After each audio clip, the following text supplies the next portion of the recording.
서울시장 예비 후보자 명부를 한번 볼 거예요. 와! 네, 그래서 정말 드디어 나왔다. 이제 내년 3월에 대선이 있잖아요. 네, 그래서 굉장히 중요한 선거라고 볼 수가 있거든요. 이 4월 7일 보궐선거가. 근데 아직 후보자가 확정이 된 상황은 아니에요. 그러니까 예비 후보자 명부인데 일단 먼저 보시고 같이 한번 얘기 좀 나눠볼게요.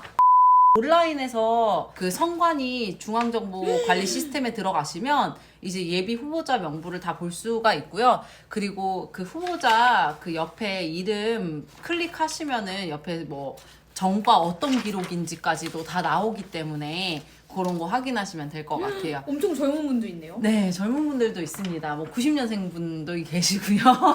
오, 네. 신기해요. 네, 그리고 직업도 굉장히 각양각색인데 어때요? 가장 좀 인상 깊은 분들이나 이런 분들 한번 저요? 얘기 좀 해볼게요. 여기 좀 익숙한 분 있다. 네, 어떤 안철수님. 안철수님. 네, 이거는 말씀을 되게 많이 들었어요. 백신 때문에. 안 그래도 오늘 안철수 후보님에 대해서 조금 깊숙이 한번 다뤄보려고 하거든요. 여기 연예인도 한 분 계신다. 연예인이 계시나요? 네. 어디 계시죠? 모르세요? 네. 유튜브 크리에이터 허경영 씨. 아, 진짜 유명하셔가지고 예술인이셔가지고 이분 진짜 개인적으로 되게 대단하다고 생각해요. 개인 유튜브 채널에 2주 전에 올라온 안철수 후보님에 대한 영상을 한번 볼게요. 개인 영상 지금 나오고 있습니다. 트렌디하게. 네.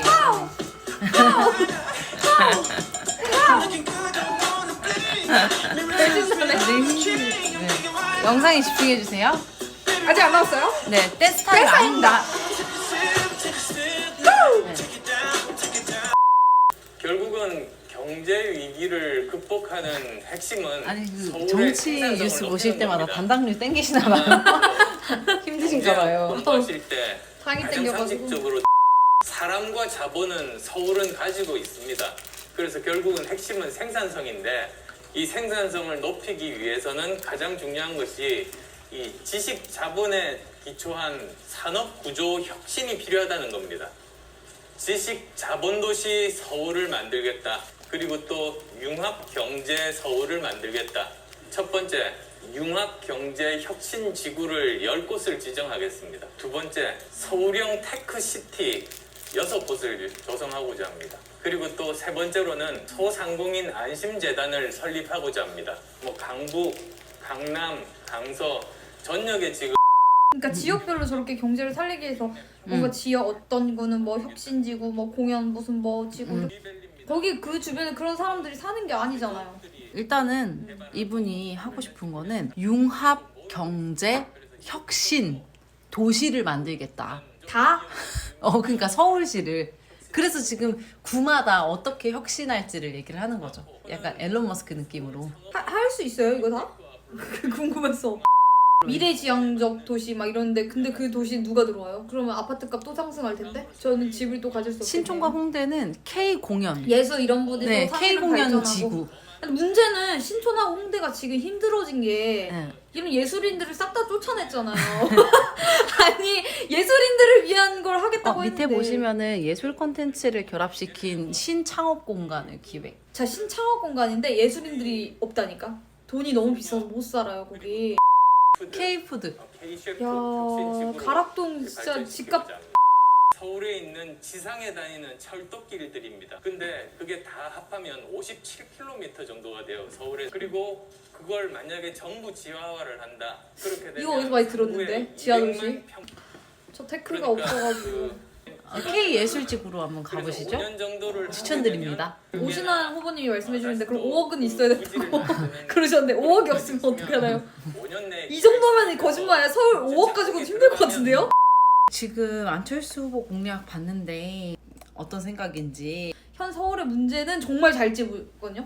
그건 팩트인데 그거에 맞지 않는 공약을 너무 많아서 앞선 뭐 선례들이 있어서 이런 선례를 뭐 따라가겠다 뭐 차라리 그러면은 그래 뭐 1년 남짓한 시간 동안 한번 화이팅입니다 이렇게 말씀이라도 할 텐데 가락동 시장을 잘 몰라요. 그냥 오빠 이거? 시장 전통 시장인 것 같아요. 아 근데 여기서 왜 K푸드예요? 가락수산 시장 운영하시고 거기 도매시장 분들은 가만히 있다가 갑자기 관광객들이 몰려오면서 땅값 때문에 그럼 거기 뭐 임대 사시는 분들도 있고 뭐 월세 사시는 분들도 있는데 그런 분들은 그럼 나가야 됩니다. 평생을 일한 곳인데 이러면 부동산 정책 할 수 있냐고요. 근데 진짜 좋다. 이거 오징어가 10마리에. 그러니까 도매시장이잖아요. 그러니까 가락시장까지 가는 건데 이제 도매시장 아니라니까요. 저분이 되면 여기는 저기 오징어 한 마리에 10만 원씩 팔 거야 이제. 그럴 수밖에 없어. 관광지잖아요. K-쉐프, K-푸드. 백신 의원님 여기까지 안 와봤어. 와봤으면 이런 얘기 못해. 아니 K-푸드 할 거면 차라리 그 백종원 쌤한테 돈 주는 게 낫다. 네, 안철수 후보가 그 뉴스에 릴레이 토크쇼를 나왔어요. 이번 서울시장 보궐선거의 의미는 어떤 것입니까? 이번 보궐선거 저는 나라 살리기를 할 각오로 나왔습니다. 예. 사실 여러 가지 서울은 문제가 많지 않습니까? 네. 10년 이상 서울은 발전하지 못했습니다. 그리고 또 더구나 지금 현재 문재인 정권의 여러 가지 실정 때문에 아파트값 상승으로 많은 분들이 고통받고 있습니다. 여기에 대한 평가를 해주시는 그런 기회라고 생각합니다. 서울시장 선거를 야권이 지면은 지난 10년 동안 야권이 승리한 적이 한 번도 없습니다. 예. 이유가 야당 좀 때문에. 지금 서울 시민에게 가장 중요한 문제가 두 가지 아니겠습니까? 뭐예요? 죽고 사는 문제, 코로나19 방역입니다. 또 먹고 사는 문제, 바로 부동산 문제와 민생 경제입니다. 그걸 아시죠? 그래서 그 두 가지에 대해서 그런 유튜버를 찍으시다니. 많은 야권 지지자분들의 열망입니다. 그만해요. 그래서 일단 야권 얘기 그만. 를 이루겠다. 당 얘기 그만. 그리고 또 거기에 있는 모든 후보들 백신 아저씨 얘기 좀 해 이제. 아유 진짜. 페어 플레이를 하고 와 큰일 났다. 네, 지금까지 이제 안철수 후보에 대한 인터뷰 영상을 보셨는데 가장 기억에 남는 것이 어떤 걸까요? 당 왕따당. 왕따당. 왕따당. 채널에 홍보 영상 보셨는데 가장 기억에 남는 그런 만약 그분이 된다면 가락시장은 무조건 집값이 오른다. 한 한 평이라도 사겠다. 저는 진짜 인상 깊게 봤었던 거는 노래 택시. 네.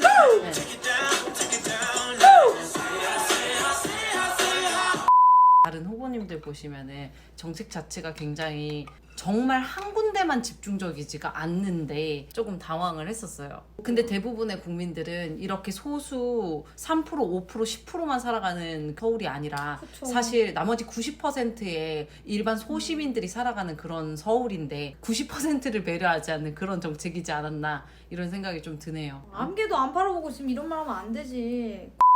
아니 주거가 기본인데 밥을 먹고 살고 그게 죽느냐 사느냐가 문제라며. 안 죽으려면 집이 있어야 되고 밥을 먹고 살아야 안 죽고 옷은 입고 다녀야지 남한테 피해를 안 주니까 안 죽을 수 있을 거 아니야. 집이 없으면 밥을 못 해먹어요. 기본적인 게 아무것도 안 되는데 그거를 임대주택을 해주겠다. 임대주택 들어가기 위해 청년들이 또 경쟁이 되고 그 경쟁 속에서 또 어떻게 보면 또 집값이 오릅니다. 매매를 해주는 사람들은 또 계속 집값이 올라. 왜? 밑에 뭐가 있어? 상가가 있으니까 상가를 사는 놈이 돈을 버는 거지 그럼. 그럼 뭐야 그 상가 팔 때 내가 뭐 해가지고서는 정부 지원해서 이만큼 받았으면 또 나중에 또 얼마에 팔겠어. 그럼 이거 누굴 위한 정책이야 도대체. 청년들도 불편해. 집 저기 아파트 저 부동산가 취소 사서 다른 사람들 집 못 사요. 국민들도 불편해. 다 불편한데 본인만 편한 정책. 임대 해보고 얘기해. 다 임대주택 한번 살아보고 얘기하라 그래.